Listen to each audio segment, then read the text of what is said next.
Welcome everyone to this edition of Talented Universe on the NDB Media Network.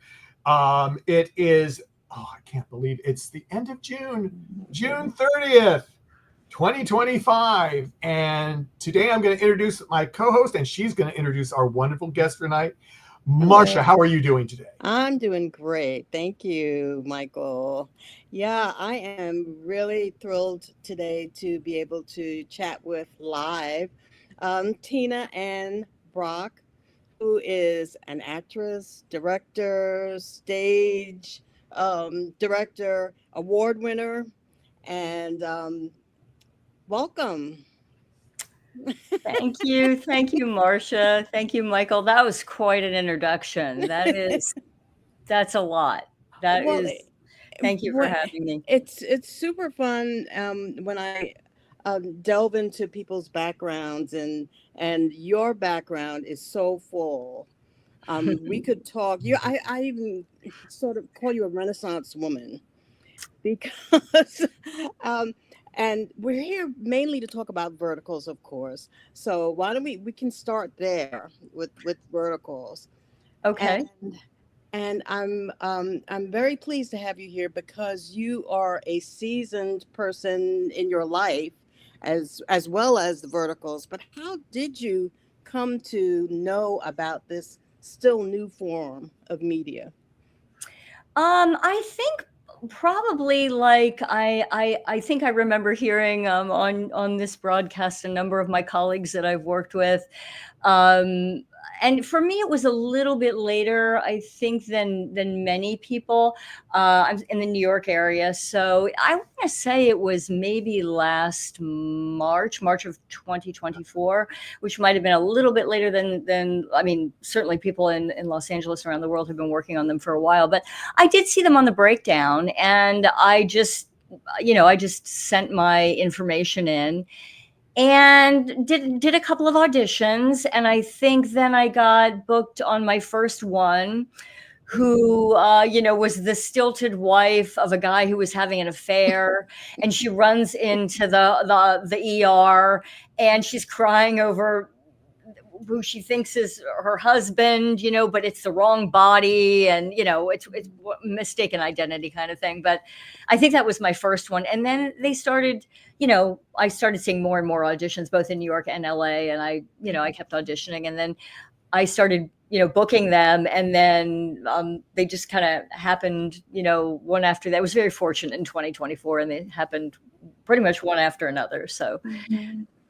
Well, when you first learned about them, because I know I'm probably maybe 6 months into learning about the vertical drama format. What did you first think when you realized that this came over from China? Mm-hmm. is really my understanding. And when you thought, well, what are they doing? Exactly. Did it take you a minute to kind of? Well, it came, I guess maybe it's I don't know, I'm going to point to maybe it's the theatrical background. We're sort of, I want to say, like, always up for new interpretation or new whatever comes your way, make it work kind of thing. I think I didn't ask the questions I was asking about the auditions when I first got them. And I remember talking to my reader, who was the woman that was reading with me, and she had auditioned for a number of them. And I said, well, are we soap opera here? This reads like a soap opera.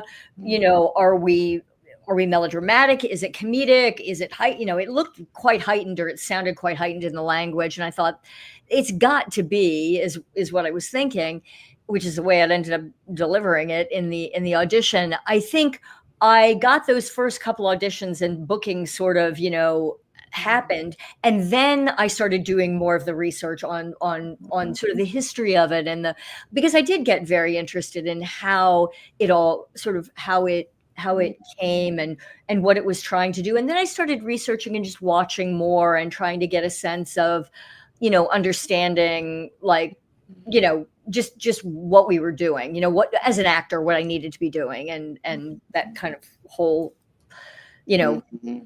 what I needed to bring to the table. Okay. Michael, did you want to ask your? Yeah, I was going to ask mine. It's similar to what you did. I asked this to everyone. And since So when you first heard about it, you go, oh, and then you said you did some auditions, then you did research. What happened when you first told your first friend what you were doing? How did you explain to them what a vertical drama or vertical format was? Yeah, I explained it as designed to be watched in vertical fashion on your phone in short snippets. Snippets meaning a minute, 2 minutes, sort of like a comic book or a soap opera, but just in very digestible form. Digestible meaning just very short form.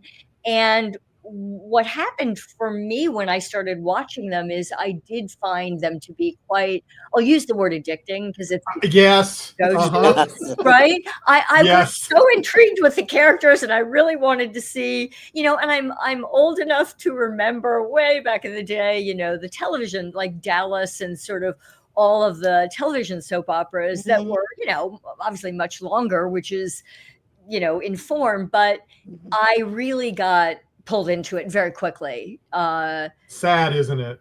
Yeah, well, but I think so much. I think we've talked about this, and I know many, many people say that it's right time, right place, right? I mean, I feel like every day it's sort of, I have an absurd theater company. So when people say to me all the time, well, Tina, it's a wonderful, great time for an absurd theater company. And I said, oh, absurdity doesn't even begin some days to sort of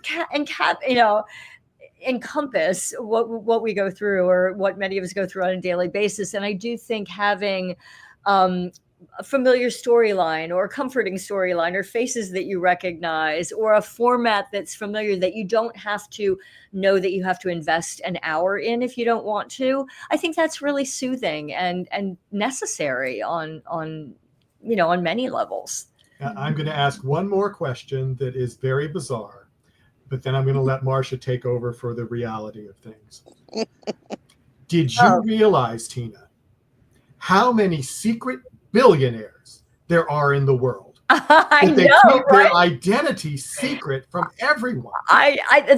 Well, who knew? I mean, I know. I know there's a lot of billionaires in the world, but my experience of the world is that they're all too ready to talk about it. So I didn't know so many of them were hiding behind trees or like long lost cousins or sons that I didn't know were billionaires that were gone for years and suddenly they just re-returned and they have all this money. Or they were construction workers and they just... Yes. I mean, as a mom, amazing. I can't tell you how proud I am as a mom of my children who just went away 2 years ago, came back, and what do you know? I know family wealth is everywhere. So I did a good job as a mom, right?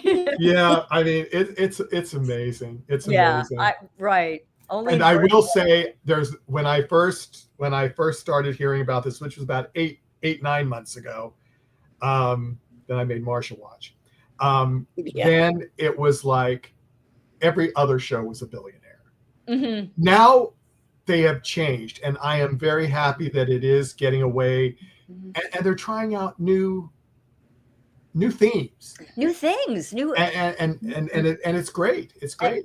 Listen, I want to say for all the ladies my age who are way, way, way past the time of I mean, I was thinking about it, boy, to be in your 20s and certainly, I mean, these ladies are so lovely and so lovely to work with, but.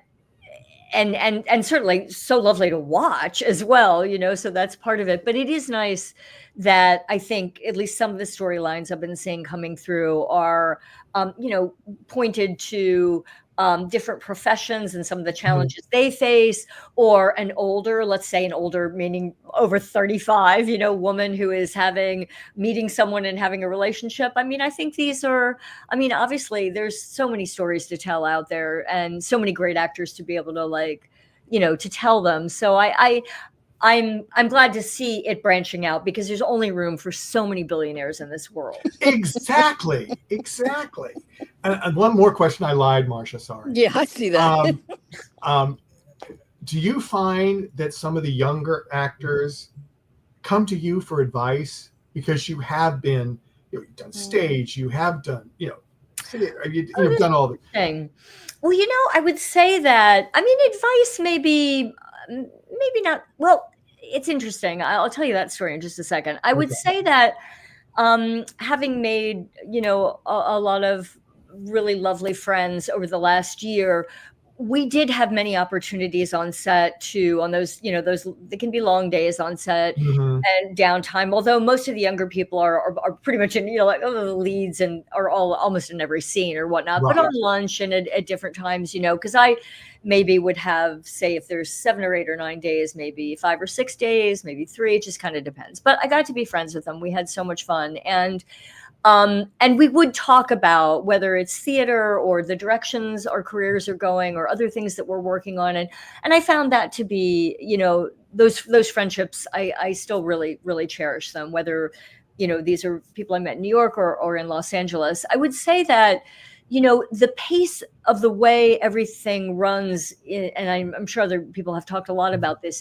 they can be long days and they're very quick and everybody's got to be really sort of in line, 1 take, 2 takes, get it done, lay it down, move on, so there's not a whole lot of time during the day to do that, but there would be many days where I would have to stay over multiple nights and we would spend time talking. And I really have to say, those friendships are, I hope that I have them forever. And many of them are the women I played their mother or my son, different sons of mine who I keep in touch with. I feel like we all learn from each other on these sets because, it takes a village to do it all, whether it's 25 background people that are, there really important to the execution of the scene and to move things along, or the policeman, or the inveterate, the person who is your assistant, the personal assistant becomes very important as well, or the getting in and out of the car scenes where there's 55 people to help you get in and out of the car, I feel like, so to answer your question, which I'm not really doing a very good job of. Oh, yes, you are. We become friends outside of there. In fact, one of dearest person was having a birthday this weekend and wasn't able to make it to the party, but we still keep in very good touch. And I love consulting with him on what his next move is. And I think you should go. I think you should do it. Or, so I hope that they see me that way. Although many of these younger actors have such really fine, really a lot of great experience and such fine resumes for being very, very soon out of school and will be just continuing to really rise in the trajectory. They're doing such lovely work, really. Now, Justin has a question. He has asked this to most all of our guests. So Justin is a huge vertical drama fan. On a scale from 1 to 10, 1 being not at all, and 10 being you are that person. Right. How much do you relate to Helena and Tessa? Okay, now remind me. Okay, let me just think for a second. I know Tessa because I just did it. He gets back into the deep thing. Justin, you if do. You can give a little more. Then Justin, give me little more details. Like if you remember the name of the show, that would help. Is it After the Awakening? It's about a 5-second delay. So okay. All right. So go ahead and answer the Tessa. Let me talk about Tessa because Tessa I just did and isn't out yet. And this was a werewolf one. And Tessa was the mother of one of the rivals. And so there was a lot of very lovely sort of the stage, the setting of it was just wonderful because I love the fantastical and I love the torches at night and the whole world of it, So there was a little bit of the otherworldliness to that character that part I really when I say I identify with it, what I mean is there was a very instinctualness about the character that was sort of otherworldly that I really loved. I don't know how I am that way. I just feel that way. Not like I have some sort of, strong vision into another world or anything. It's not that at all. It's more just a sort of I don't know, like feeling like I can feel things deeply or sense things deeply. And I think most actors have that. I don't think that's anything unusual really, but I love that quality of being being a little mysterious, a little sort of, I love horror films and I love being in that genre, and sort of the juxtaposition of like, you know, what is real, what isn't, kind of thing. So that part of Tessa I really enjoyed. Plus I had some really fabulous costumes that I'd never had on that one. I wore a lot of hoods and a lot of jewels and a lot of sparkly and a lot of belt and a lot of just long kind of trailing things. So that was really fun. And I love costumes. Always, you know. So part of the way I find the character, which is a lot of people, you know, is through the costume and sort of the flow of it and the fabric and all of that. So scale to 1 to 10. Okay. 10 is that you're like them. Oh, I'd say probably, I'd give myself maybe for Tessa, maybe 7, 8, something in there. I felt like I had a lot to pull on. Like if I was a magical being, I felt like I could, you know, pull on that part of it. And Helena, I want to say, yeah, it says the other miracle Luna showed. Does that make sense to you? Was it? Oh, was that the one? Yes, with Hunter. Okay.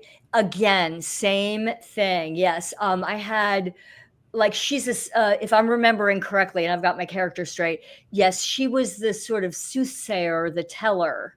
And so she comes sort of out of the woods and kind of into the scene, and is trying to place the female character as the daughter of a friend of hers. So again, very long clothing, sort of magical witch type quality to it, but a good witch. And I loved it. I loved it. Again, I had I think I had a hood scarf on there, and we were outside and it was very cold, I remember. And I felt so for the leads who were just out there for, you know, hours at a time and all kinds of heat mechanisms on them, you know, and I just ran out and did my, you know, 5-minute scene or whatever. But I remember it was lit very beautifully, and there was, like, you know, coming in at a certain time of day and coming through the trees and everything. And there was a real magic to it. And that's what's kind of fun about those, the werewolf ones, you know, is there's this sort of an otherworldliness to it that's very fun to play with as an actor, I think. Yeah, ARC 54 just has a little statement, and I totally agree with it. Hi, Tina. I am so glad you joined Talented Universe for this podcast. It is a pleasure to listen to you. Well, thank you. I'm so delighted to be asked. I mean, I love celebrating everything like creative and talented people, and it's, you know, it's really thanks to you for making it possible. Oh, we're so happy that you came with us. Marsha, I'm letting you take over now, like I promised. 15 minutes ago. I'm letting you take over we now. know you can't count because that was 1, 2, 3 questions. But okay. Oh, keep going. It's fun. No, I said 15 minutes, Marsha. I said. When we know that you have done dozens and dozens of stage productions, more than dozens of stage productions. So the difference between the acting for the stage, where you make yourself large and then you come to such a different format. How was that? How did you pull it in? Yeah, well, long and hard I studied and studied a lot. Studied, you know, what, you know, sort of cinematically what the camera sees as opposed to what, you know, sort of bringing it to the back row, if you will. I've done a lot of shows for relatively small, my own theater company and others, and most of them were, you know, under 100 seat theaters. So this is not, you know, we're not playing Broadway here, and it does feel very intimate, and I love that about doing small theater is you really almost can deal with it, not quite like it is television because it's not that small. But what I love about the stage is, of course, I come from a very physical dance background, and sort of I was a gymnast in high school. So my body is always kind of in motion. And that was one of the hardest things for me in working, and still is, in working in television and film, is to really like let that camera sort of come to the back of your imagination and sort of have a front row seat to your life and your experiences and all of the things that you've done that really shine through, I think, the eyes and whatnot. So it took, I'm still working on it. I still work on it as much as I can, because it isn't, I had to learn it, and I'm still learning. Mm-hmm.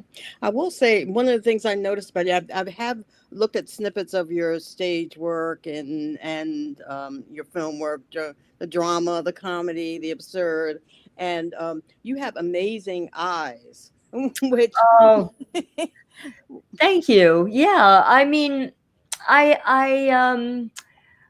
well, thank you. I have come to understand in this world that we are working in now, depending on if it's, close up of, like what is the shot that we're working on, that that the story, like the imagination, is just so hugely important, at least for me, in coming to the table in television and film. I love working. I mean, it's kind of this great combination of both, because depending upon what the shot is, you get all of that wonderfulness of being with other people in a room and creating something in the same way that you do on stage. Maybe if they're a foot or two away from you, but then you also have that wonderful challenge of when the coverage is on you, of really, like, to the degree that I am possible, pull the audience into the world of that character for that short time being. And also just what I also love about it is sort of creating in your mind, what is the picture of that character?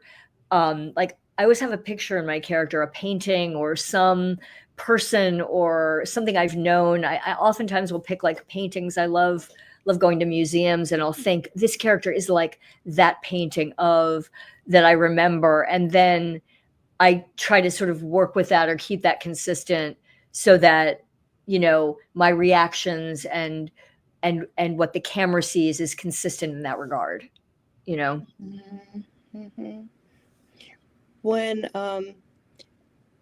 part of what your theater work has been sort of the absurd theater, and how would you explain what that is to people? I know it's sort of based on some of Albert Camus. Yeah, I mean, it's in a very kind of, so the name of the theater company that I've been the artistic director of for 20 years now is the Idiopathic Ridiculopathy Consortium. And where that name comes from is, and we talked about this, Marcia, before we went on the air today, I work and have worked for many years. I worked full time for many years, but not so recently. Now I'm part time in medical education, and so the word idiopathic is, right, a medical term that means no known cause of origin, and so and then ridiculopathy is just a play on ridiculous, really. But so absurd is, what drew me to the work of Samuel Beckett and Franz Kafka and a lot of the Eastern European writers that were writing back in, right after World War II and sort of back in the day, was they were commenting on the existential nature of life and what, and whether it's, I don't happen to see it as nihilistic, but I see it as sort of freeing, that if you realize that, like, we're here and this is the life we have, and then whatever you believe about what happens after the life, but it sort of centers on the futility, if you will, of sort of, or you could say the meaninglessness of life, although I don't quite see it that way. I feel like, and so many of these authors have written on it so beautifully, Eugene Ionesco and Samuel Beckett, on how once you sort of realize or make your peace with whatever life means to you, it gives you great freedom to pursue your passion at great length. What I love about the absurdists is, particularly Samuel Beckett's work, is that it isn't, I love text and I love text-driven material, but this is about what is going on. It is the language, and so much the language, but it's what's happening between the lines and what's happening for the characters that are not speaking, and what they're going through at the time, particularly in the work of Samuel Beckett. And I know a lot of people would be like, oh, Lord, just don't ever send me to anything. But I also feel like there's just a beauty and a brilliance in it. It's very difficult work to do, but it's very full of emotion and of life and of inner life. And I think it can be really a gorgeous, it can be really gorgeous when it's executed, well. Like it's, like a lot of things, like Shakespeare, like many things, it's quite difficult to do, but it is, I think it's beautiful work. And looking at vertical, we call them vertical dramas, but they're comedies now, they're science fiction, there's fantasy. Do you think that this stage type of work could translate to the vertical format?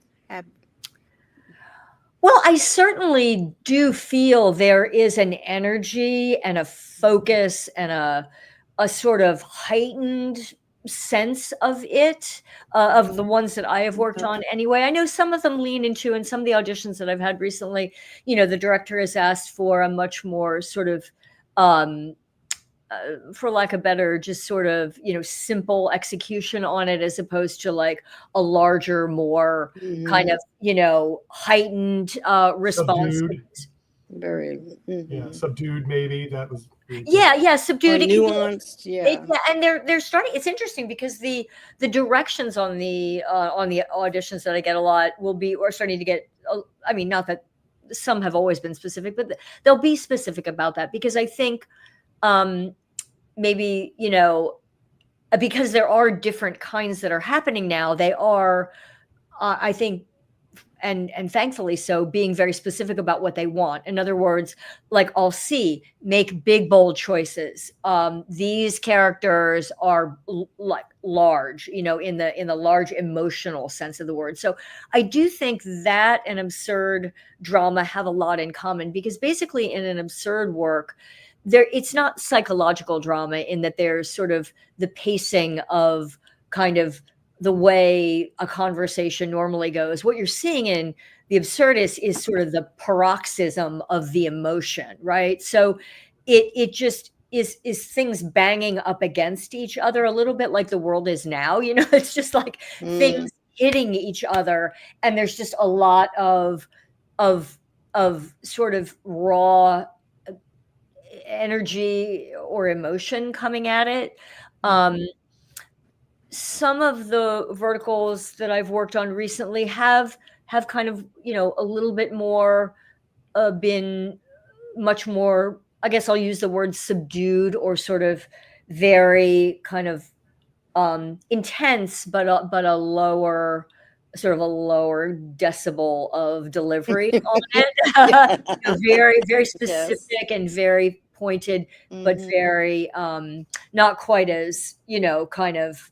And it also depends on the scene. Like there's, when they bring in, armies of people coming in to support the whatever the cause is, and there's, you feel like you're going to see like horses coming over the, the horizon, whatever. It's a much larger kind of, that calls for a larger, and it's also the director, whatever the director is calling for, and usually they're very specific about that. All right, people, we need to, we need you to bring the big guns here, That's part of the fun of it, is to be able to sort of play differently depending upon what the scene and the particular story calls for. Would you be interested in directing a vertical? Oh my gosh, I love directing. I absolutely love directing, and it's really funny you say that, Michael, because I worked under a woman director for one of these who was just wonderful. And she also happens to be an actor, and a very good actor. And I think that because she has quite a lot of experience as an actor, she really, it's sort of always a bonus, I mean, I've been fortunate to work with really good directors on all of these things. So there's, but it got me thinking about directing. But I'm having such a great time now, being everyone's good mom, bad mom, CEO, soothsayer, grandma, all of that. I feel like, and there's a lot of really good directors out there. That's the thing. I mean, I do feel like a lot of these dramas are very blessed to have some really good, good people, experienced people, very experienced. Yeah, I've really worked for some really fine directors. Have you found that, and we talked before, that you and I both have a background in medical education and that kind of stuff. It's so different. It's a graduate medical education and student medical education can be so specific. Either this is the answer or it's not the answer. You pass, you fail, that kind of thing. How do you think that has helped you in your other work? Or is it freeing to be so different? Yeah. Well, there are a lot of similarities. I mean, I think, from an early age, I was kind of a kid who really liked the specificity of things. For, I guess, on some level, it provides me a certain level of comfort in an existential world that is often anxiety producing for me. So I think that, like, being specific was something that I always, that I always gravitated towards, or maybe perhaps just needed, as a comfort on some level. And I do love that about the medical education work and the work that I was doing, is that, while there are many answers to things, there often, or many ways to do things, there are often one answer to a question, as we both know. What I love about medical education is I love that it's both creative and it is very the facts. There's the science and there are the sort of, this is the way. Like, I do a lot of education in just helping students to practice, like, physical exam maneuvers, and there's a specificity to that, like, say, a neurological exam. There's sort of a specificity to how that sort of gets done, or how it is taught anyway. And I love that about it. And I love that about working with the students. I do think that acting and theater, directing specifically, is a very, particularly television and film, a very technical form. I think there are a lot of, as we spoke about before, I had to learn a lot about what a camera sees, which is different than what an actor does sometimes. What the camera sees and what sort of what your goals are can be at odds sometimes, or can be going different directions. I love that about film and television, that it is so specific and that it has this sort of technical around it. But then again, once it's sort of like ballet a little bit. I studied, dance when I was a kid. And it's like, once you get the steps down and get the technical aspect of it in, then you're in that lane and you can just fly in that lane with all your creative, your imagination, as long as you stay sort of like in the lane that the lens, the lens sees. I hope I answered your question. That was a little long. Yes, no, absolutely. And I did want to, before we run out of time, talk about a project that you did a few years ago, Sisters in Freedom. Oh, yes. For the history, the group, it was in Philadelphia. Yeah, about it's a number of years ago, and it was about the underground, the Underground Railroad and the movement there. I only worked on this project for one day, but one of the things that I love the group. It's History Making Productions, and they do a lot of work, highlighting Philadelphia and all of the wonderful history and whatnot has happened. And one of the things I love about the city is that, there is, right, every direction you look, just so much to look back to. and I think can be super comforting. You know, one of the things that I do when I'm in the city is to go walk those old, you know, near the Liberty Bell and where the Constitution, you know, all of America happened, and just remind ourselves of like how many people came before us to do the work that made this country what it is, you know. And so it was a privilege to work on that production. I don't know, whenever I feel like you can sort of contribute your talent to something that is keeping the stories going about our history and our world and whatnot, you know, I'm always on board for that. I was a pretty minor character in that film, but I really was privileged to be asked, and I think the company's done some really, really wonderful work. Yeah. I even though I'm in Florida right now, I was born and raised in New York City. So and I've been to Philadelphia and touched the Liberty Bell when you could. You can't do that Right, anymore. right. But Well, yeah. Where in New York? Well, I was born in Harlem. I was raised in Queens, and I'm a New York Mets fan. Yes, Michael, I put in my plug for Major League Baseball. She gets it in anytime she can. All right. Anytime we have someone that's in New York, you know, it's like you gotta. Our teams are what keep us going, right? Right. Are you a fan of? I am. I mean, I love sports of all forms. For us, I just think sports is, for me anyway. Growing up as a kid, it was how I found a lot of my. And I think it just really teaches us how to work together, you know, in a way that is like so important, regardless of what you're doing. So, yeah, I mean, I'm not going to tell you that I'm a person that is like at every Phillies game or at every, you know, but I do love. I have so many friends and neighbors that are fans, and they really go out on it. Like, I'm in New York a lot of the time, but I'm in Philly, and when I'm here, my neighbors on this block are huge Philadelphia Phillies fans, and all the teams really, and they do the block party like you know, like in true Philadelphia fashion, you know. So you get whipped up into it. Oh, you know that the Mets and the Phillies, we're not cool. Yeah. I know. So I'm going to have to, like, I kind of just keep it on the DL. Like, I don't go wearing any, you know, any shirts or anything. Although I was coming from New York, I had to come back down to Philly for something. And I was on the subway, and there's a game tonight, I think, because it was just flooded with Phillies people going to South Philly. So, so you own some gear. Well, I do. I just don't wear it because I'm afraid that, like, I'll get taken out or something. I don't know.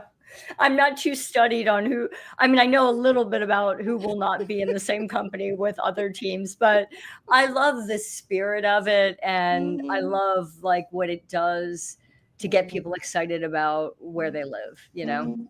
And this is I kind of translate that feeling into there are a lot of fans of the vertical format who are fans. Have you come across, you know? I have. I mean, you know, I would say the supporting, like, I don't know, as a good mom, bad mom, you know, CEO, whatever I am, I'm there really to, you know, to move the story along in the way that moms do, and CEOs and janitors and werewolf people and all of that. So I think the majority of the, you know, I mean, and I'm super appreciative to everyone who reaches out when they see a show, because, you know, it is so nice to know, like, when you do theater, right? You're in the audience, you feel that applause, people come to you after the show and you get to talk to them about what they really thought about the show. The downside of, I guess, you know, when you're at sort of working where you don't know who's really watching, you know, I mean, obviously your big stars and your A-lister folks and all that, you know, but I love the fact that there's this very dedicated group of people who love this form and really reach out to you and tell you exactly what they love about the characters and the storylines. And I don't know, it provides such a, I don't know, I just think it's a kind of, on certain of the stories. And I love that they're very specific about what they do like and don't like, because I think that's going to help to drive the stories. Do you know what I mean? Drive different content and drive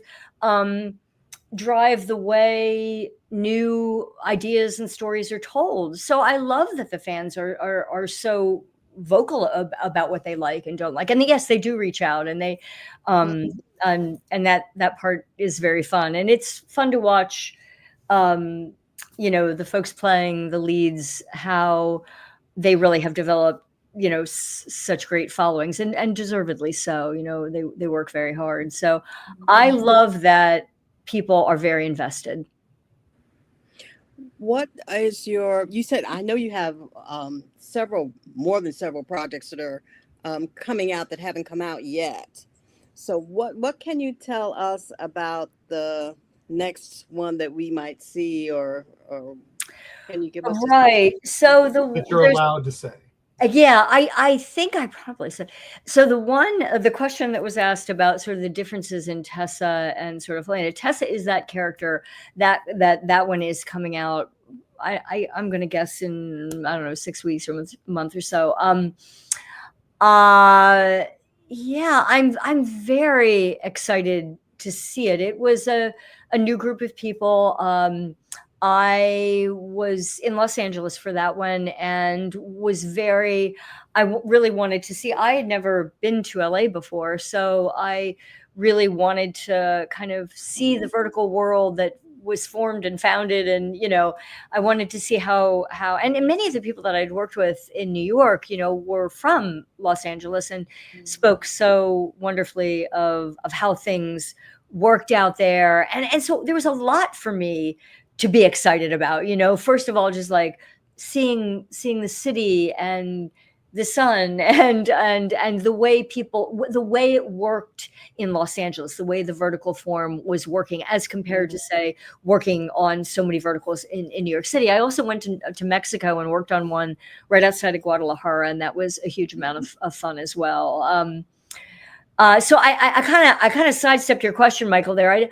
I don't know how much I can say about it, other than I did love the character, and I really loved the people I worked with on that one. And I'm very interested to see where we shot was just the homes that we shot in and around Los Angeles were just stunning in a way that I love architecture, and I love like the story and the history. And one was a sort of a Tudor situation that was just, I could have just been there for days, just walking through the home, and just because it's your imagination that gets sparked, and then and it's sort of it was a perfect setting, of course, for what we were doing. So that's probably as much as I can say, but I don't want to get you in trouble, that's well, I often, it's like, oh, what am I allowed to say, what am I not? But yeah, I'm very, very excited to see it. And I'm also really, with as much time as I have, trying to explore and really watching very intently to many of these newer, let's say new, but I mean different stories, and I'm applauding them each step of the way, and applauding the fans for really speaking out and saying what they are enjoying, and like what they, what kind of is hard for them to watch. I just think it's good to get the conversation out there. And everybody is different, so I mean, it's something for everybody, really. I do. That's one of the kind of wonderful things about it is, and I do, growing up when I did, I remember there being 4 or 5 different soap operas that were on, network television, and then they did, they had the sort of evening soap operas. But I love that there is just something for everybody, and also that you can follow the folks that you really have come to like love, and they do. We have found that out. Gosh, yes, I know. And for good reason, I mean, they earned it, and it's a big world, so it's nice to see new people coming along as well. Yeah, we've got about another 5 minutes or so. So if anybody in the chat room has not made a comment because they've been listening so intently, please throw that comment up, and I'll try to get it on before we go off the air. Marcia, do you have a final 1 or 2 or 12 or? Oh, come on. Come on, Michael. No, I know. She wants the fun stuff. No, go ahead. Well, no, you go ahead. No, so many different kinds of characters. You play the powerful, the funny, you've done it all. Do you have a particular one that you haven't played yet? I sound like Michael now. Oh, yeah. Well, I will say, I wouldn't say there's one that I haven't hit on. I mean, they're equally fun. There was one of the first ones I did where the mother was just she was just awful. She leaves her granddaughter at home and goes to a spa day. And it's, it's just bad, but I tried to bring to it, like, there was a certain ridiculousness about her, the fact that she was doing these things, and so there was a little bit of a comedy sort of underneath of it that made it, not that there was anything funny necessarily about the story, because there's nothing funny about it, but the mom was just off her rocker, and that was fun. I do like the mom who's, I did a couple where the mom is just fighting for her. Yes, the billionaire son comes back from having been gone forever, and she's he's disappeared and she's fighting to find him. Those really kind of strong emotional roles are really fun. But also the one I played, one that I just absolutely loved early on, where she was, she was an employee. I played Mariah Moss's and Hunter Cole's, like, one of their employees, who is fairly soft-spoken and has a child who has, who has medical bills and whatnot. And that part I really loved playing as well, because it was sort of a quieter, more, just a sort of a quiet mom, which was kind of an interesting, different part for me. I don't know.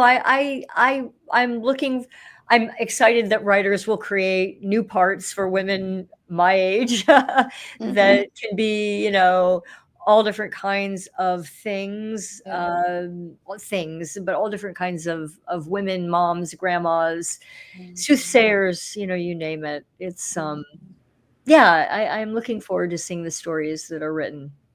My last little question is, what is your comfort food? If you were, when you reach for something, what? Oh my gosh. Well, I guess, comfort food. I just had, before I came on the air, and I do have to say I love it, a mishmash of, like, nuts, chocolate, yogurt, fruit, all not mushed up together, but like in the same bowl. Because I wanted protein, but I love sugar. I love fruit. I wanted something that would give me some energy, but would also, kind of not make me, I don't know, tired. But then if I want to be tired, pizza is, who can not love? I just love to eat, so there's so many things. And I have a lot of different kinds of comfort food, macaroni and cheese. There's all kinds of things. There you go. Yeah. Okay. Yeah. All right. Okay, Justin has one comment, and he says, "You look like Marcia Cross a bit." Oh, why, thank you. That is a huge, huge, huge compliment. So thank you so much. If I can walk in her shoes, or walk in my own shoes, but know that her spirit is there. She's quite an actor. I have one last question, because the first vertical actor I tried to get on, it took me 3 to 4 months to get him on, because he was booked solid. And because he was going to China to film articles. Is that on your bucket list, that if you were invited, would you love to go to China? I absolutely would. I absolutely would go to China. I think that There had been a couple of other countries in play that have reached out, because, you know, it's like when we were in Mexico, it's, oh, you know, the people are lovely, the food is wonderful, you can produce, there's, you know, all of that. So I love to travel, and I certainly would do that. And many of the younger folks that I've worked with on these verticals, as you well know, are over in, you name it, all over the place, all over the place doing this. So I'm always so excited to see them getting out their passport and doing that. I absolutely would do that. I had a pretty, you know, I was busy like all throughout 2024 and into the sort of, and just got back not that long ago from LA. So it was nice to take a little bit of a rest. You know, and I appreciate, I'm working on a stage show now that's going to be happening in the fall. So I have that happening for me. But yeah, I would love to do that. I love to see other cultures and how verticals are produced in other countries. And I think that would be fabulous. Yeah. And everyone that I've talked to that have been there, that they just loved it.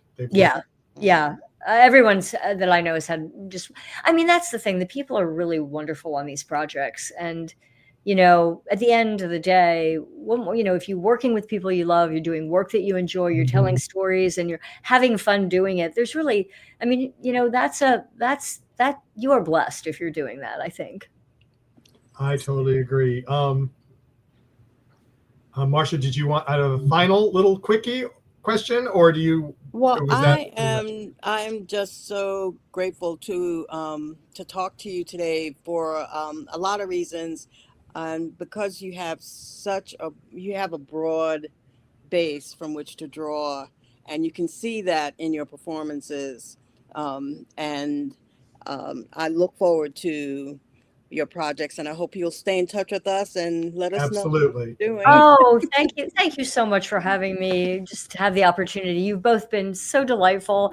And Marcia, we have a connection that a strong connection that not many people can say, you know. And Michael, thank you for your work, and thank you for having me. Oh, no problem. And I mean, if you want to do just a show with Marcia and talk medical, I'm sure she would love that. Talk about. Really? Well, I love the question about like how do the two things dovetail, because I think there's so much creativity from what I've been able to see in medicine, the art of diagnosing, you know, and I'm on the periphery of all of this, but I think these things in our world blend, they blend together, you know, art and science are in everything. Oh, here's something that's, you know, kind of I was referring to. Would you do a multi-episode series that lasts for several weeks or months? Oh my gosh, yes, I would love that. Because you know why I would love it? I mean, it's because it's just like, you know, every time you get to the end of working on a theater piece and you've been doing it for months at a time and they're like family and everything, it is always just like a little piece of your heart breaks off, you know, and that's even more so when you work on these, because it's such a short, you know, it might be a week or less. So yes, I would love to be in a situation with people. We'll talk. I would love to do that. Yes, I would love that. Yeah. So, I mean, on behalf of Talented Universe and NDB Media, we'd like to thank you for coming. ARC 54 was hoping she could get on today to be on live with you, but she had some other commitments that she had to deal with. And I know she was not too happy. And I think that's what she was talking about, because I think she would like to. She's in the medical field too. She was an emergency nurse. Oh, so we could have a festival. So yeah, exactly. So I think that's what she's thinking. So I think I just blew her little, you know, thing. But it would make total sense for you three to get to. That is one story you asked Marcia, and I did get a couple of auditions for medical ones where there was doctor something going on, but it was like the storyline was the person was, you know, I thought, oh, this is fabulous, I love this. So that's the answer. That's the one I haven't done. That's the one you haven't done. Yeah. Okay, there you go. But on behalf of us, we'd love to have you back. If you want to do a series with us, let us know. We'll be in touch. We'll be in touch. And so thank you everyone for joining us. Thanks everybody.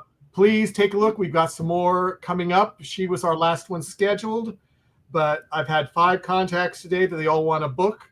Whole bunch of stuff. We've got stuff coming from our librarians, the next chapter, some actors, and I'm confirming the costume designer. is going to come on with us, Mm-hmm. and everything again. She's been on with us before for the arc, so it's exciting. So keep an eye on and see. Don't miss anything. We'll see you later. Bye bye.